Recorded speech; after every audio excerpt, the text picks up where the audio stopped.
నమస్తే welcome to our channel.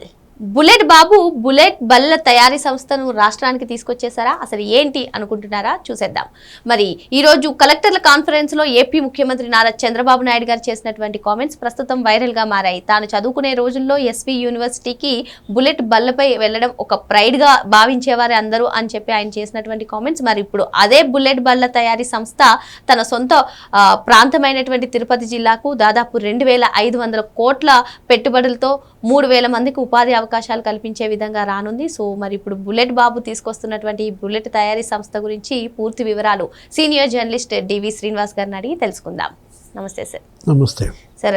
కూటమి ప్రభుత్వం అధికారంలోకి వచ్చిన తర్వాత ఎన్నోసార్లు కలెక్టర్ల కాన్ఫరెన్స్ నిర్వహించడం జరిగింది. మరోసారి మరి చంద్రబాబు నాయుడు గారి నాయకత్వంలో నేతృత్వంలో కలెక్టర్ల కాన్ఫరెన్స్ నిర్వహించడం, మరి దాంట్లో పెట్టుబడుల గురించి ఎస్పెషల్గా ఆయన మాట్లాడినటువంటి కామెంట్స్ ప్రస్తుతం వైరల్గా మారాయి. మరి నిన్న చూసుకున్నట్లయితే SIPB 2 లక్షల కోట్ల పెట్టుబడులకు ఆమోదం తెలపడం జరిగింది. మరి ఇప్పుడు ఆయన చేసినటువంటి కామెంట్స్ కూడా పాత స్మృతులన్నింటినీ కూడా గుర్తు చేసుకున్నారు. చదువుకునేటువంటి రోజుల్లో బుల్లెట్ మీద కాలేజ్కి వెళ్ళడం, మరి అదొక ప్రైడ్గా భావించే వాళ్ళం అందరూ కూడా, అప్పుడు యూత్ అంతా కూడా. మరి ఇప్పుడు అదే బుల్లెట్ బల్ల తయారీ సంస్థ తిరుపతికి రావడం, మరి ఏంటి ఉపాధి అవకాశాలు ఏంటి? బాబు గారు చేసినటువంటి కామెంట్స్ని ఎలా చూడాలంటారు? 2,500 కోట్ల పెట్టుబడితో ఇవాళ రాయల్ ఎన్ఫీల్డ్ ఈ బుల్లెట్ బళ్ళ తయారీ కంపెనీ తిరుపతిలో ఇవాళ మరి పరిశ్రమ 3,000 మందికి ఉపాధి.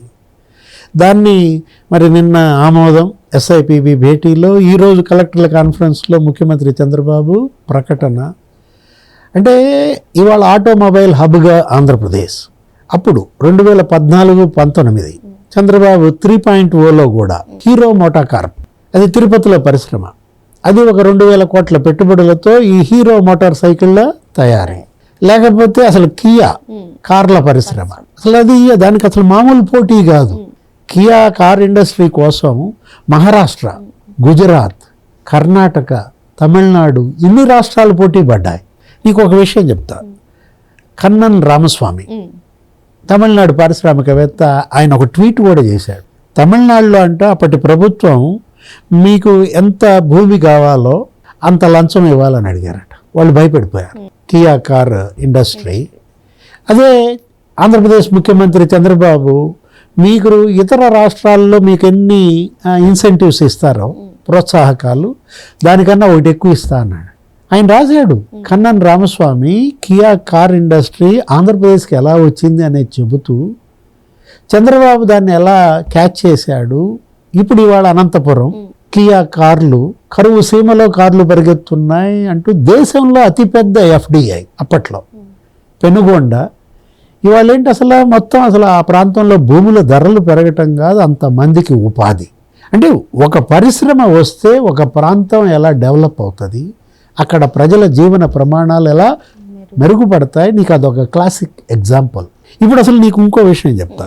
మల్లవల్లి సెజ్ పారిశ్రామిక వాడ, కృష్ణా జిల్లా, నీకు ఇటు హైదరాబాద్కి దగ్గరలోనే నల్గొండ బోర్డర్లో మల్లవల్లి పారిశ్రామిక వాడలో అశోక్ లేలాండ్ 500 కోట్లమ్మా అప్పుడు పెట్టిందే.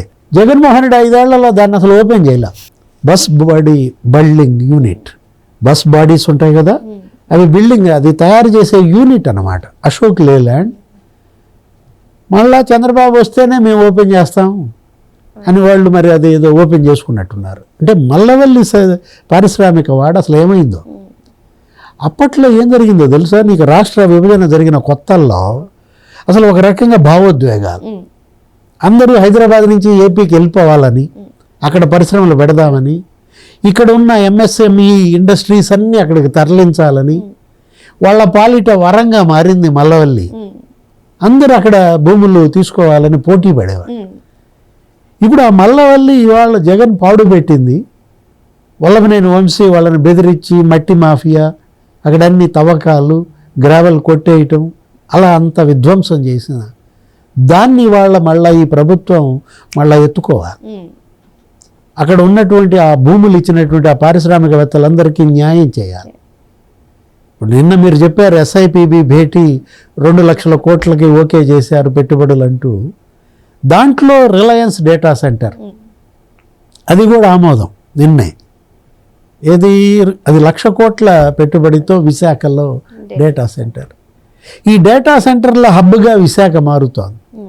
6 లక్షల కోట్ల పెట్టుబడులు ఇక మొత్తం. అదే సార్, అసలు కూటమి ప్రభుత్వం అధికారంలోకి వచ్చిన తర్వాత డిఫరెంట్ ప్లేసెస్లో ఒక దగ్గర డేటా సెంటర్, ఒక దగ్గర ఆటోమొబైల్, ఒక దగ్గర చూసుకున్నట్లయితే ఇలా వెహికల్స్ తయారీ సంస్థలు, ప్రతిదీ కూడా మన రాష్ట్రం నుంచే ఎక్స్పోర్ట్ అవ్వాలి అనే రీతిలో ఏంటి అసలు ఈ స్ట్రాటజీ ఏంటి? కూటమి ఇంకా వీళ్ళ దూకుడు ఆగేలా లేదని కొందరు చెప్తున్నారు. ఎలా చూడాలి? ప్రతి రంగంలో ఎక్కడో దగ్గర పారిశ్రామిక వాడిని ఏర్పాటు చేస్తున్నారు, ఎలా చూడాలంటారు? మేడ్ ఇన్ ఇండియా కాదు, మేడ్ ఇన్ ఆంధ్రప్రదేశ్. వీళ్ళు తీసుకున్నది అటు manufacturing sector, Arcelor steel Mittal company ఒక్క జూమ్ కాల్తో వచ్చిందంట. నిన్న లోకేష్ చెప్తున్నాడు ఆ క్యారియర్ ఏంటది, ఆ ఏసీ తయారీ నిన్న 1000 కోట్లతో శంకుస్థాపన. ఇప్పుడు ఎందుకంటే డేటా సెంటర్లు వస్తున్నాయి అన్నావు, ఆ డేటా సెంటర్లకి ఏసీలు కావాలి, కూలింగ్ సిస్టమ్స్ కావాలి. దానికోసమే ఎల్జీ 1 సంవత్సరం క్రితం మనం చూసాం, ఏది ఏసీ తయారీ పరిశ్రమ 5,000 కోట్లతో పెట్టారు. ఇవాళ శ్రీ సిటీ సెజ్ అక్కడ తిరుపతిలో ఇదే ఈ రాయల్ ఎన్ఫీల్డ్ ఇప్పుడు ఈ పెడుతున్నటువంటి ప్రదేశం, ఈ క్యారియర్ పెట్టిన ప్రాంతం ఇవాళ 31 దేశాలకు చెందిన 250 పరిశ్రమలు ఉన్నాయంట. అంటే దాంట్లో 175 పరిశ్రమలు చంద్రబాబు తెచ్చినాయి. ఆయన 3.0లో కానీ ఆయన 4.0లో కానీ. అంటే శ్రీ సిటీ సెజ్ అనేది ఇవాళ తిరుపతి ఎకనామిక్ క్లస్టర్గా 100% ఏసీలు ఇక్కడే తయారవ్వాలని 2047 కల్లా దేశంలో 100 ఏసీలు తయారైతే ఆ కూలింగ్ సిస్టమ్స్ 100 రాయలసీమలోనే జరగాలంటూ అటు ఆటోమొబైల్ హబ్బే కాదు, ఏరోస్పేస్ హబ్గా, సెమీ కండక్టర్స్ హబ్గా, అటు కొరియా వాళ్ళు ఇటు జపాన్ వాళ్ళు 15,000 కోట్లతో అక్కడ సెమీ కండక్టర్స్ ప్లాంట్స్ పెట్టాలని, అక్కడ కళ్యాణ్ స్ట్రాటజీస్ రక్షణ పరిశోధన సంస్థ, ఇక్కడ ఈ మందుగుండు సామాగ్రి, ఇప్పుడు ఈ బుల్లెట్స్, ఆ బుల్లెట్ వేరు ఈ బుల్లెట్ వేరు, క్షిపణులు, ఇప్పుడు ఈ ఆయుధాలు తయారీ ఆ పరికరాలకి అక్కడ 3,000 కోట్లతో ఇప్పుడు భారత్ ఫోర్జ్ ఆ కంపెనీ వాళ్ళ కళ్యాణి స్ట్రాటజీస్ పెడుతోంది. అంటే రాజ్నాథ్ సింగ్ని ముఖ్యమంత్రి కలవడం వల్ల మొత్తం డిఫెన్స్ హబ్గా అక్కడ వస్తున్నటువంటి పరిశ్రమలు.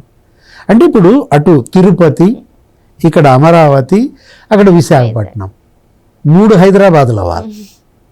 ఒక్క హైదరాబాద్ తెలంగాణని దేశంలో సంపన్న రాష్ట్రంగా చేసింది. అంటే 1,00,000 కోట్లు నీకు హైదరాబాద్ నుంచే ఆ రాష్ట్రానికి గ్రోత్, జిఎస్డిపి. ఈ 3 హైదరాబాదులు అయితే నువ్వు ఒకసారి ఊహించుకో. అంటే ఇక ఆంధ్రప్రదేశ్ సంపన్న రాష్ట్రం అవ్వడం కోసం ఇప్పుడు ఇక్కడ అమరావతిలో క్వాంటమ్ వ్యాలీ 50 ఎకరాల్లో మరి క్వాంటమ్ పెట్టడమే కాదు, అక్కడ ఒక ఎడ్యుకేషన్ హబ్ బిట్స్ వస్తుంది.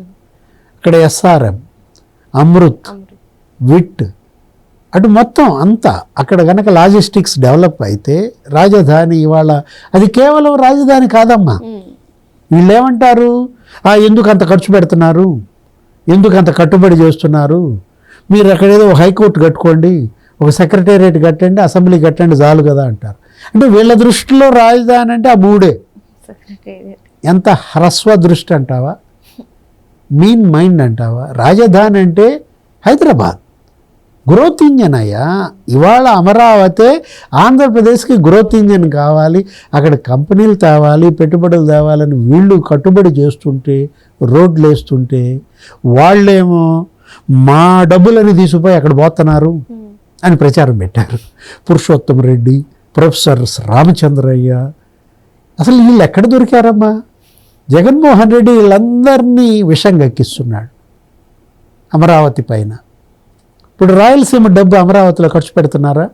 ఇప్పుడు నువ్వే చెప్పావు, బుల్లెట్ పరిశ్రమ వస్తుంది, లేకపోతే అక్కడ డిఫెన్స్ హబ్ పెడుతున్నారు, అక్కడ హంద్రీ నీవా 2 ఏళ్లలో హంద్రీ నీవా మీద 4,000 కోట్లు ఖర్చు పెట్టారు. గాలేరు నగర్ మీద 1,000 కోట్లు ఖర్చు పెట్టారు. మా డబ్బు తీసుకుపోయి హంద్రీ నీవాలో పోసావని అమరావతి, కృష్ణా, గుంటూరు వాళ్ళు ఏడవాలా, చంద్రబాబుని తిట్టాలా? మా డబ్బు తీసుకుపోయి విశాఖపట్నంలో పెడుతున్నావు అని రాయలసీమ, అమరావతి వాళ్ళు విశాఖ మీద పడి ఆడవాలా? ఒరే ఇప్పటికే మీకు ఒక రాజధాని లేదు, 12 ఏళ్ళు అయింది రాజధాని లేని రాష్ట్రంగా.